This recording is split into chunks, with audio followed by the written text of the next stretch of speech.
Hey, you guys, join me here with the all-new Lexus TX plug-in hybrid. This is the 550h Plus, and we are at our traditional Electrify America station, as I always come to go and charge at this level 2 charger. And let's see if this is working. They're actually working on the stations right now, so we're going to see if the charger itself actually works. But everything I've tested here has normally been okay, and I think this TX has been doing really good over the past week, especially in its EV mode. It can charge up to around, I think, 6.6 kilowatts. I think the battery pack is around 17-ish kilowatt hours, so it's a decent size. I get around 32-ish miles of electric range as well. But let's go see if we can charge this thing. Okay guys, here we have the Lexus TX here, and these are pretty brand new on the market right now.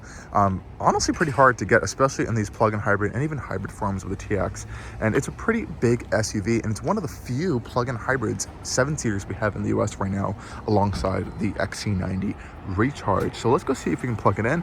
On our driver's side here, we do have our gas port. You can see here, right over here, and you do actually have to open that from the inside of the cabin, though on our passenger side we do have our charging port. That is always open, and we can just unplug it right from right here, let it sit on this little holder right there, which is pretty nice. And let's see if we can plug it in. So just plug in first. I'll plug it into the TX. Here the connector is locked, which is pretty good of a sign. And let's activate it. Okay guys, so it says processing now. Hopefully this will work. It's a pretty bit of an expensive level 2 charger, 56 cents for a kilowatt hour, which is honestly quite a lot. So we have initiating now, which means I think charging should be starting. And it recognizes my name right there, my Electrify America pass, and hopefully we should be charging right now. Going over to the TX, we have a little bit of a green indicator right now, which is fantastic. And I'm gonna go hop inside to see what's going on inside the TX to see if we have any information for us to see. Yes, we are indeed charging. So we have 2 hours and 20 minutes for a full charge on the Lexus TX now. And, well, that's not bad. So currently I'm gonna turn on the TX, but you can do while you're charging, which is a nice function. And unfortunately, you can't really see too much charging information on the TX's interior while you're charging. So let's see what we can see here. So the vehicle is on now. We are charging. We have 14 miles of EV range here. Now, interesting thing about this TX, this is a cool function that comes up. Use climate system and power outlet while charging. There's a 120 volt outlet in this vehicle, and I don't want that on right now. I don't really need it. I'm just doing a demo video for you guys, but I'm going to turn that off. So I'm going to go over to my vehicle screen here, and you can see our energy flow here is indeed showing that it is charging. You see this little plug kind of putting the electrons into this battery pack here, which is a fun little screen here, but there really isn't a lot of information here I can kind of display on what's happening with my charging situation. I can, like I said, we can show our energy flow, and honestly that's about it. There's a charging schedule you can kind of set up for charging. There was another screen that was coming up beforehand when I tried to charge it before, and I honestly don't see it popping up anymore, which is a little bit odd. I think it's only if I turn the climate system on, it's going to show that there's the power from the charging is going to be reduced. Now, one interesting thing to show here, actually, if I go to our energy flow display, you note that the rear of the TX is an E-axle. So this is a pretty powerful, over 100 horsepower motor, and this V6 engine up front is not connected to that rear axle whatsoever. We also have another electric motor in this Toyota's kind of hybrid synergy drive system over here, which is pretty cool.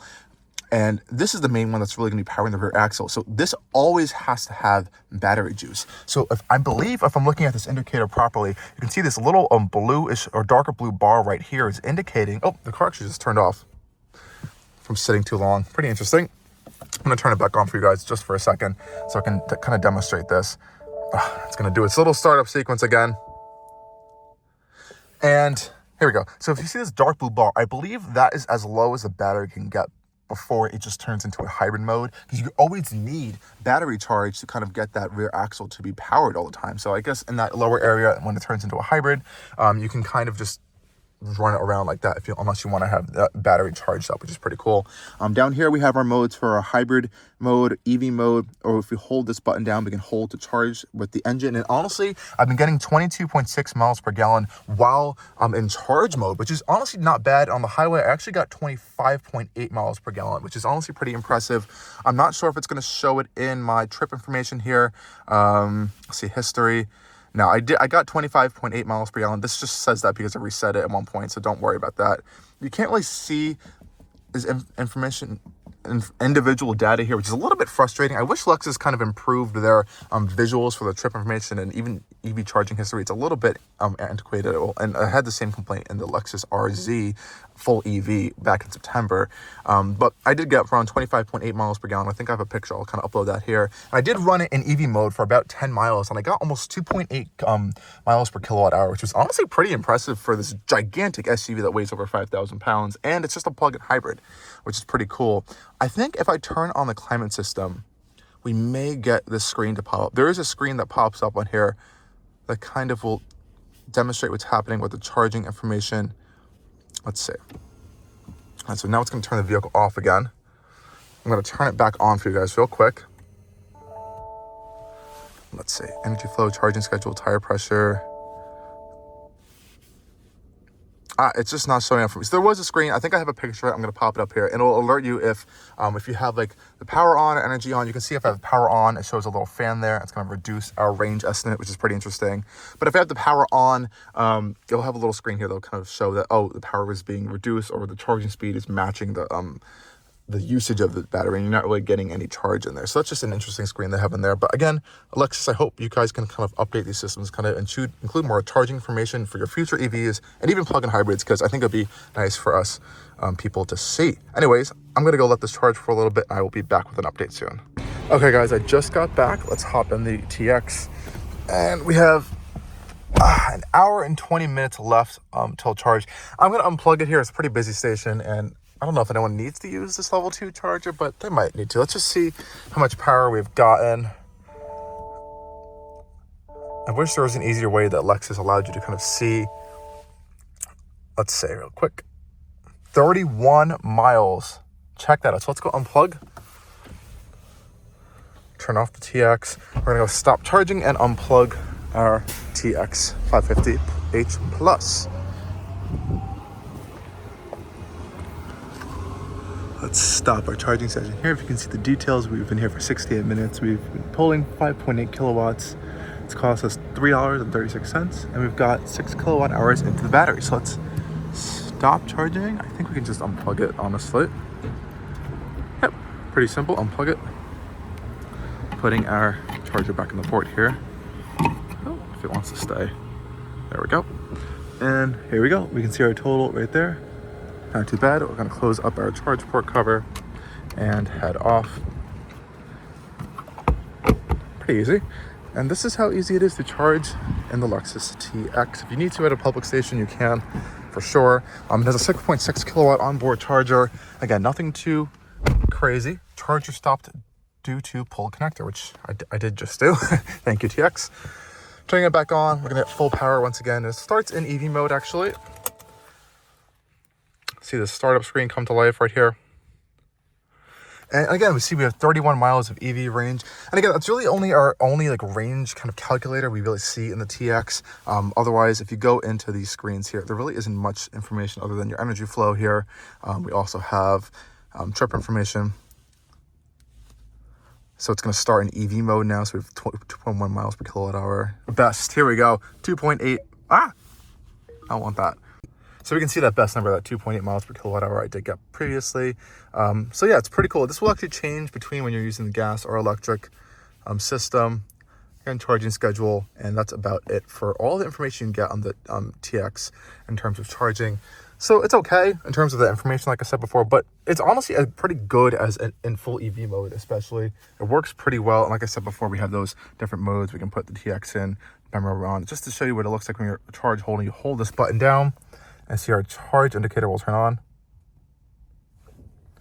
We should hear the engine kick on, which just did now. We can check our energy flow screen here, and we should see that it should be charging the battery when we're moving. I guess right now, oh, there we go. Now it's showing this. So that engine is now charging the battery through that kind of traction motor setup there. I don't really need to be doing this right now. It's pretty much almost full. Now it's in EV mode. You can see here, engine's still on. You can put auto, hybrid, and or EV mode, which is pretty nice. You have a few different gauges here, which can show you different information, which you have to control from up here, which you can see in the heads-up display up there, which is a little bit confusing sometimes. So I can change my display numbers for a few different displays up there. So we have this one. Let me just go back to this one where we can see our driving ratio. We can see that little screen, the energy flow screen, pops up here as well.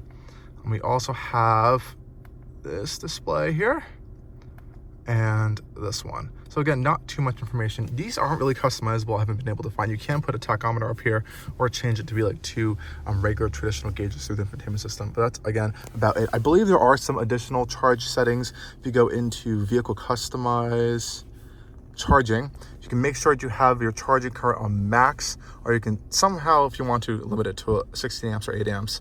You can turn on and off your connector lock, which hopefully you should have on. You can have an auto lock and unlock, which is a pretty cool function. And there's also battery cooling and battery warming depending on what environment in. So the traction battery can be cooled during charge plug-in to keep performance, I guess, in hot temperatures, and vice versa for the warming, which is a nice touch. But again, that's about it. In terms of eco-efficiency stuff, you can have a, here we go, S-Flow. So this is going to only put the air on to seats that are occupied to kind of save efficiency. You also have Eco Heat and Cool, which will turn on when you have your AC system on, which is pretty nice. It still draws a little bit of power, but I can't really tell how much power is being drawn because Lexus doesn't really allow you to be seeing that. Anyways, let's go head off and see if we can charge at another location as well. Okay guys, we're back with the Lexus TX, and we are at another level 2 public charger. This one is free actually, which is a great thing, especially for just general supermarket activities. Just want to get a little bit of range in there. And this used to be Volta chargers, though they are now Shell free chargers. They've rebranded them, and let's go see if we can charge the TX on these. We should have no issues with these whatsoever though. First things first, let's go open up the charge door on the TX. We do have to make sure that our door is unlocked because sometimes it doesn't like to open, so we have our doors unlocked. Open up our charge port door, and we can unplug our little cover here for the charge port. Perfect. And we should really have no issues plugging these in. Let's hop over to the Volta Shell. Volta is now a member of the Shell group, so you can see Shell Recharge. Unplug this little charge cable here. This cable's a little bit tangled and mangled up, and we should have no issue plugging the TX in. It should just lock into place. You should see a green light pop up here once everything is activated. Fingers crossed, we have no problems here. And look, we have a green light, free charging. Check that out. I really like these charging stations. They look really nice. We only have 2 charging stations here. As we can see, someone has parked in the EV spots. We're just pulled on the other end. We're gonna go hop inside and check out what's happening with our vehicle information in here. So it's time to charge, 2 hours and 40 minutes on this one. And just like we did on the other one, we can turn on the TX if we wanted to and see what's going on here. Now, the one annoying thing is I actually don't know how many kilowatts are being pulled into this vehicle right now. It doesn't say anywhere on the TX whatsoever, and it won't show up on this system either, which is a little bit frustrating. So if I press yes to using the climate system, you can see traction battery is being charged at the same rate as power consumption right now. And this little screen here only comes up sometimes during charging. You can't really access it in any other situations. Our energy flow does show that we are charging, but again, like I said, we can't see how much energy is actually being put into the vehicle. Unless there is some wild way that I have not been able to find, I can't find anything. I've tried to change the displays. I've tried to look honestly everywhere in this system, and I just can't find any information on that. So it really just shows you how much range you have and any projected range, especially if you don't have any kind of app or anything showing you what's going on with your charging system. I do know what I can go into my vehicle customize, and I can go into charging settings. I can make sure my charging current is max, and just some cooling information. That's about it. Otherwise, that's all we really have in terms of charging information. We're going to let it sit here for just a little bit and see what happens. So otherwise, successful charging session.